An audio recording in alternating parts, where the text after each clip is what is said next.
Yeah, you know what I'm saying? Like a summer, ice age.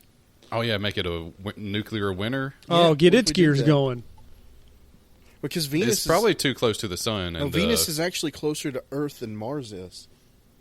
I think the atmospheric pressure would kill everybody, Why though. don't just drop ice in it?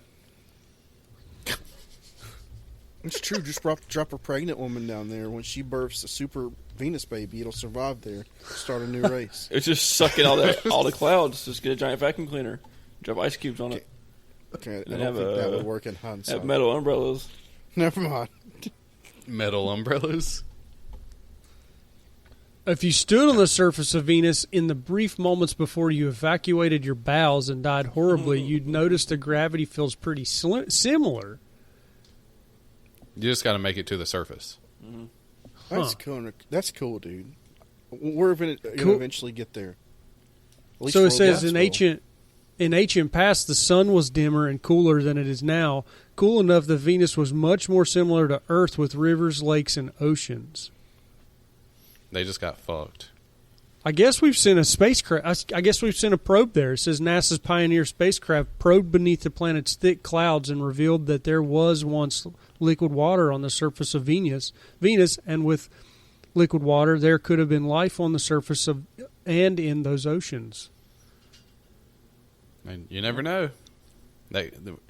We could have started on Venus, and then shit started getting too hot, and then we Supermaned Adam and Eve over to I Earth. thought Venus was our past. Yeah. Like Venus is going to eventually evolve Become into an us. Earth. Like, And Mars is Yeah. our future. Yeah, they basically said the sun heated it up to the point where there was a tipping point where the water on the surface of Venus completely evaporated into the atmosphere. So, I mean, we're talking about millions of years here, but I mean, that's going to actually happen to this planet eventually. Venus The is a sun cool planet, though. expands. Yeah. it says Venus's water is never coming back without hydrogen. Nuke it. So, yeah, send Nuke the fuck out of it. yeah, send hydrogen nuke. Send the third bomber. Now. 2 of them. Yeah. Chernobyl look like Charge Play. Yep. These are just some quick little stories, some weird stories about space and the time that the Apollo astronauts. This is like a 1, 2, 3, 4, 5. So I'm not gonna read them all. So this story is about how Apollo astronauts heard weird noises that sounded vaguely like outer space music on the far side of the moon, and this happened. Was it Apollo 18? This was this was in '69. It was Apollo 10 when they were orbiting the moon. Nice. Oh. Nice. They were miles above the surface, and that music even sounds outer spacey, doesn't it? You hear that whistling sound? And this came from Eugene Cernan, the lunar module pilot, and then Thomas Stafford, the mission commander, said yes.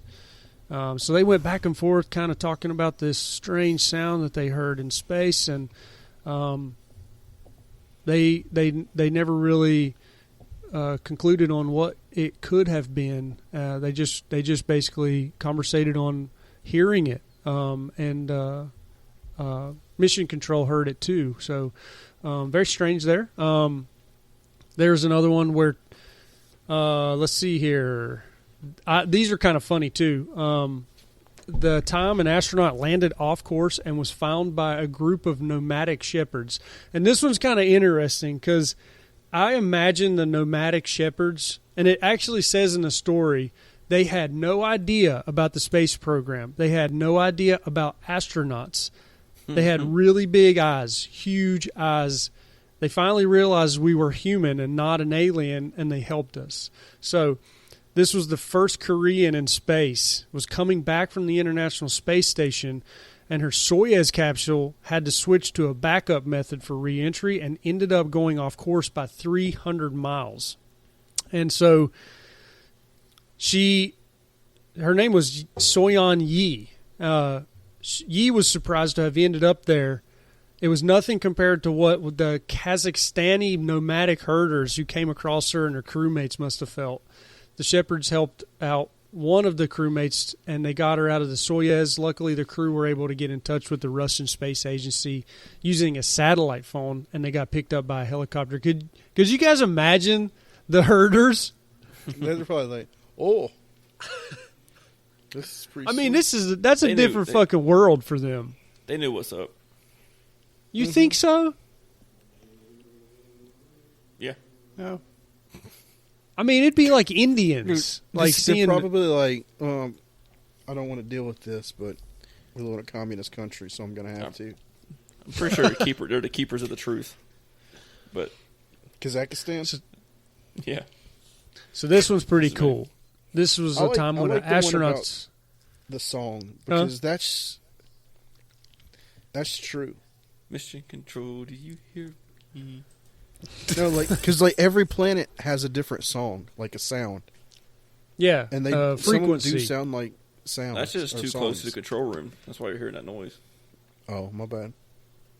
Yeah, you're right, Chris. Every planet, every object in space puts out some sort of megahertz, some sort of frequency. So That's pretty cool. Yeah. I mean, it makes sense though, because I mean, everything has some sort of vibration, and that's all sound is just a vibration. well, and so the first story that I skipped over was exactly about that. Ah, crap. That's what Mark was Sit, singing about. sit, boo boo, sit. So in '77, the computers that we had would read out ones and zeros, ones, twos, threes, and then they just search for signals. When you point the satellites in a general direction of the sky, they just tell you exactly what you're hearing by numbers. So then this number 6EQUJ5 was spat out onto the paper, and I had never seen anything like it. And to this day, that sequence is considered by many to be the best candidate for an extraterrestrial signal. And they named it the WOW signal after Eamon wrote, the guy that discovered it wrote on the printout, he wrote WOW signal. Wow. But it was a burst of narrowband radio waves at a frequency of 1420 megahertz. For the most part, natural sources like galaxies and stars are what's called wideband or narrowband sources, and like the signal Eamon had found, tend to be human-made. So that's exactly what Chris was talking about. There have been people that have debunked it, and they say that it comes from a hydrogen comet because comets tend to release a lot of hydrogen. So 1420 megahertz is one of the main frequencies with which atoms of hydrogen absorb and emit energy. So, but they say the jury's still out on all that. It's just it was funky. Figure it was our future. It was a beaming back to us from the future. From a parallel really- universe? No, from just like a From sitcom. light traveling. Yeah, a sitcom. This is the episode of The Jeffersons playing. It was really just a bird flying over the satellite and taking a shit on it. Yeah, a bird flying over the satellite. Yeah. So I like this one. This was about an astronaut whose helmet filled up with water, and this happened in 2013 during a spacewalk. Dude, that He- sounds terrifying. At first, Who wants to drowning at first- in space? yeah, at first he thought it was his own sweat, and so he didn't do anything. But then it became a lot more. He couldn't even see. After a while, it became clear there was far too much of it.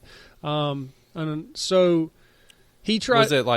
Was it literal water, or was it like his pee bag bust open? He Was it tried to airplane? figure that out. He tried to figure it out. He tried to see if it was coming from his drinking bag.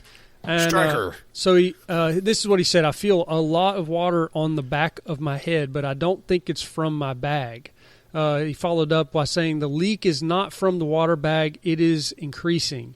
And then this happened for 23 minutes. First warned of the water in his helmet, Mission Control made the decision to terminate the spacewalk, and he started to make his way back towards the airlock. Suddenly, things got worse. Two things happened. Two things happened. The sun sets, and my ability to see, already comprised by the water, completely vanishes, making my eyes useless. But worse than that, the water covers my nose. A really awful sensation that I make worse by my vain attempts to move the water by shaking my head. By now, the upper part of the helmet is full of water, and I can't even be sure that the next time I breathe, I will fill my lungs with air and not liquid. To make matters worse. So the water's coming down from above. His mouth can breathe, but his eyes and nose are covered in water. Oh, Well, and it's getting worse and worse and worse. So to the point where his mouth will soon be covered up. So I realize that I can he can't. drink it? I mean, maybe, but he can't get it to his mouth. So I'm just watching Alex is showing us the airplane. Is that from the airplane movie? Yeah. When he's sweating. So, to make matters worse, I realize that I can't even understand which direction I should head in to get back to the airlock. I can't see more than a few centimeters in front of me, not even enough to make out the handles we use to move around the station. So, he's still outside. He couldn't communicate with anyone, but did manage to make it back to the airlock. After a few tense minutes, as the airlock repressurized, the door to the space station opened, and his crewmates were waiting to help him get out of the helmet. NASA couldn't explain the malfunction immediately. They say, but in February, saying that a blockage had caused the water leak and that the problem had been misdiagnosed when the same suit had leaked on an earlier spacewalk. That would be terrifying. Yeah, especially if it's coming down. First, it took away his vision, then his ability to breathe, and then all he's got left is his mouth. That's crazy. And you can't even shake it away. Like, spinning No, upside imagine- won't won't even fix the problem either. And it just... It just stays. It's just take like the- Jello. Just take the helmet off. Yeah, we'll got- see. He takes the helmet off, it'll just freeze. That's because the- it just gets sucked out, right? Yeah, that's the terrifying thing. You get like claustrophobic and panicky, and some people in a situation like that, they might rip their helmet off just for some relief. You mean pure They're death? like Princess Leia, you can float around in space for like And your lungs 30 expand. seconds, right? No, that's only Or- if you're or Star-Lord. in the Force, Thomas. Oh, my bad. Yeah, you got to be Star-Lord for that, man. So then there was a time that maybe we found an alien megastructure orbiting a distant star. So we look at light, and then when we see light disappear, then we either know that that planet is being orbited by a smaller body or a larger body. But that's 9 times out of 10. Normally 10 out of 10 is what has blocked the light from an object of a star or galaxy that we're seeing. So, but this That's how they made that song. what song? I saw the sun. No? Okay. You did. See, the funny thing was, is you dipped out. I think I just heard sunset, and then that was all we heard. So, the Kepler satellite was pointed. Opened up my ass. The Kepler satellite was pointed in a general direction, and then it was the Kepler looks for dips in lights that indicate distant stars are being orbited by planets. But the pattern of dips coming from this star, and it's a huge number, also known as Tabby star, after it's discovered, didn't look like a normal planet. In fact, it didn't look like a planet at all. But anyways, the spear was first. It just goes into not knowing exactly what's going on. I mean, we don't know nothing about space, so we see an irregular blind blockage of light that we can't explain about that star. So it could be a megastructure. It could be the first star superstructure where it's a structure that surrounds a star that might absorb the light and turn it into energy for a Is nearby that called planet. a Dyson cube or whatever? Something Ice like cube. that. Dyson cube. A Dyson, Oh. a Dyson sphere. So they Yeah, that's it. speculate Like the vacuum? the Dyson No. the vacuum. Yeah, it's sucking up energy from a nearby star. So they speculate that That's a this Type 3 civilization. you got it, very advanced. So it could be in construction phase, and we're seeing patches that aren't constructed yet that still bleed light, and so it appears to us as an irregular pattern. But and also we're seeing it millions and millions of light years away. So by now, in their time, it could be probably done. completed. Yeah, or it could be damage. The structure could have taken a massive hit from a cosmic, space Asteroid. traveler, an asteroid, a comet, something. So it could also there's been debunkings. So Various explanations have been put forward, including that the bizarre light pattern was created by comets, or that the star is still young enough that it has debris disk around it, or that one of its own planets